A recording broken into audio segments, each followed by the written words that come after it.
Patnubay at gabay ng magulang ay kailangan sa mga batang manonood. Know the latest and hottest issues in showbiz with Showbiz Central, brought to you by Sunsilk Strong and Long.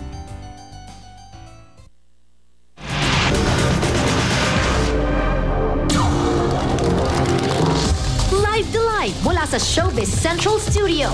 Narito na ang unang pasada ng intrigang hatid nila Raymond Gutierrez, John Sweet Lapus, Rufa May Quinto, Jeneline Mercado, at Pia Guanyo.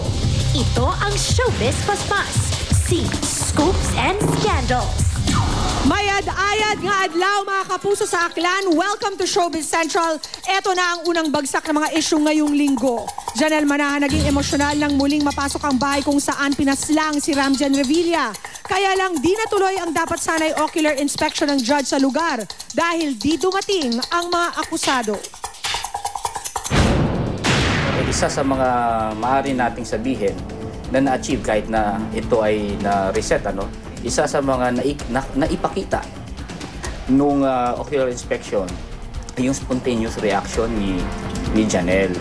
Nung nakita niya ang kanyang kwarto ni Ramjen kung saan nangyari yung krimen. Ito ay spontanyo, hindi planado, bigla na lang siyang umiyak. At tumaasa naman kami at pinagsasabihan namin siya na sa susunod na isasagawang ocular inspection o kung maging reenactment man ito, ay sana ay mas makatulong siya sa hukuman, maging buo ang kanyang loob upang malumanay na ipakita sa hukom kung ano ba ang mga naganap nung araw ng pagkapaslang sa kanyang kasintahan. Mayong hapon sa mga kapuso dyan sa Western Visayas at binabati rin natin ang mga nakatutok sa atin through GMA Pinoy TV all over the world. At ito pang isang nakagulat na balita. Shop na pag-aari ni Regine Tolentino nilooban at ang salarin huling-huli sa CCTV cameras. So this guy comes in, we don't know who he is. He's wearing a helmet. Na siya mismo nagpumasok uninvited because the doors were both closed. Pasok siya, search, kunwari nagbibisi-bisihan, nagsa-cellphone, kunwari nagte-text, diba? So, tingin siya sa cellphone niya, sabay tingin sa counter, tingin dito sa mga drawers, maya-maya, kinakalkal na niya yung mga drawers, search na search. Pero, it seems to me na medyo familiar siya kasi alam niya kung anong hinahanap niya. Until he started looking all around, he looks on top of the ref, bingo, nakita niya kaagad yung cash box. Inuha, pasok sa jacket, takbo palabas. Yes, so hinahanap yung tao, nakapost na yung kanyang picture sa mga wanted on the boards. I think they're exercising extra watch, extra police to do surveillance on the area every so often, and then pati yung mga barangay at tanod, talagang lahat sila on red alert. Sana makita talaga. Kasi nakakainis, diba? Yes, well, Regine, be safe and be careful. At sa mga kapuso naman natin sa Bicol, maray na hapon sa inyo. Dahil may good news po tayo, ang twin star na si Joyce Ching bumili recently ng bagong kondo. Wow, ang sosyal. Hi mga ka-Showbiz Central. Ngayon, itutour ko po kayo sa aking unit na pinag-ipunan ko at napundar ko galing sa trabaho ko, sa pag-aartista ko. Ayan, isa po ito sa mga investments na nabili ko. Halika, samahan niyo ako. Yan. Oops. Pagpasok, ito ang aming sala. Ayan.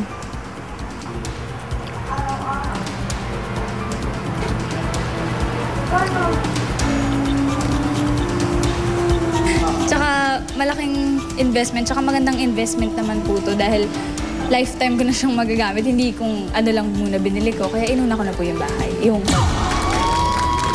Congratulations, Joyce, for your new condo. At balita pa namin na ang ka-love team pa lang niya na si Christopher Martin ang tanging nakakapunta sa condo niya.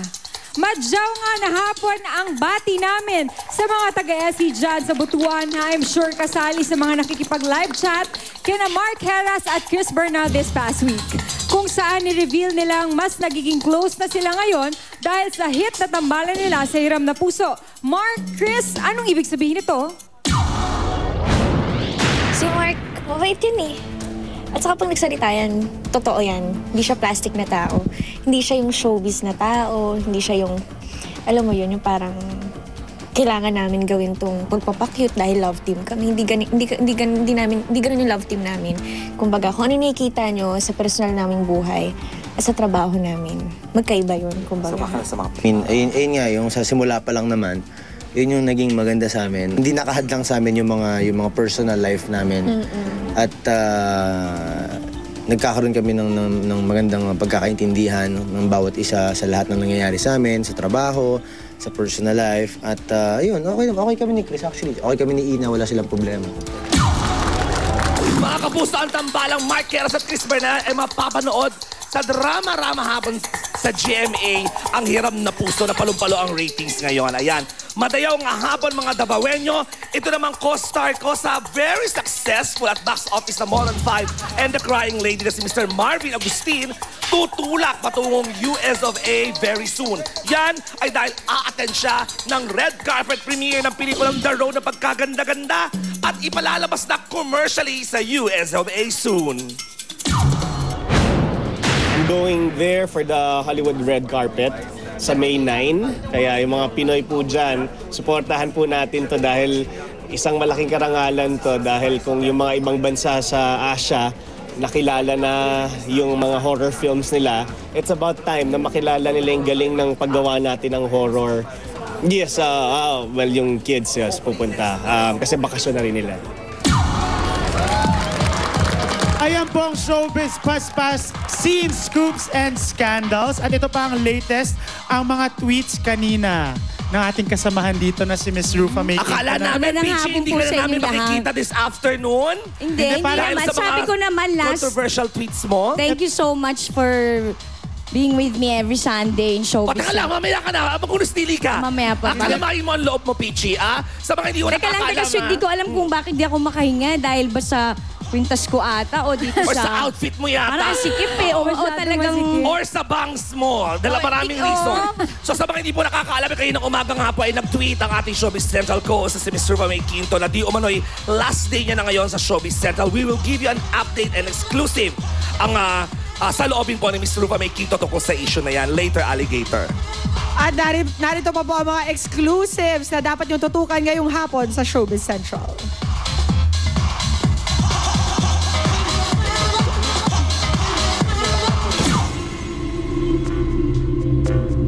Dating nasa tuktok, biglang naglaho ang ningning.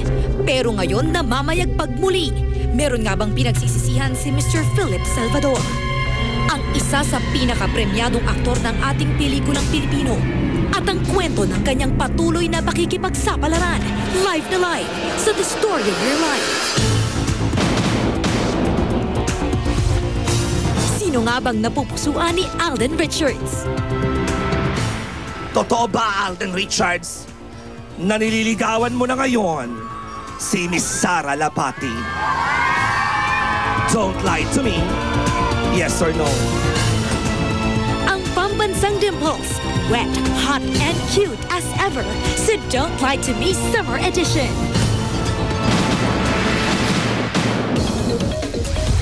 Chris Lawrence at Katrina Halili, babae ang magiging baby.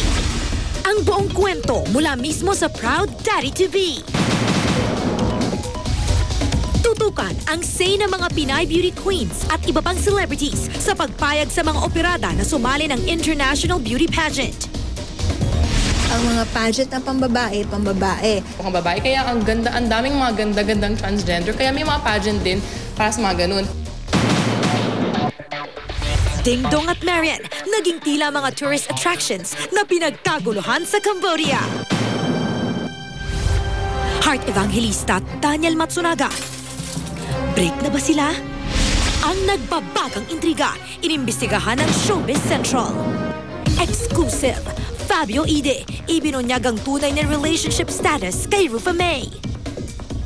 Ibubulas-las ko ngayon ang estado ng love life ko Girls, ako ay si Fabio Ide! Yes! Susunod na! Diego Castro, nakayanan pa kayang sundin ang kahilingan ng ama na huwag siyang iiyak sa harap ng tao. Ang paghatid sa huling hantungan ni Angelo Castro Jr. Exclusive. At Jose Manalo at Mrs. na si Annalyn nagkausap na sa isang closed-door meeting sa harap ng prosecutor. Ando na, so hindi ayaw paayos. Emotional. Yes, obviously, very affected siya dito kasi ang pinaglalaban niya nga dito, hindi lang yung sarili niya. Ang pinakahuling development sa kontrobersya sa pamilya Manalo. Susunod na sa Showbiz Central.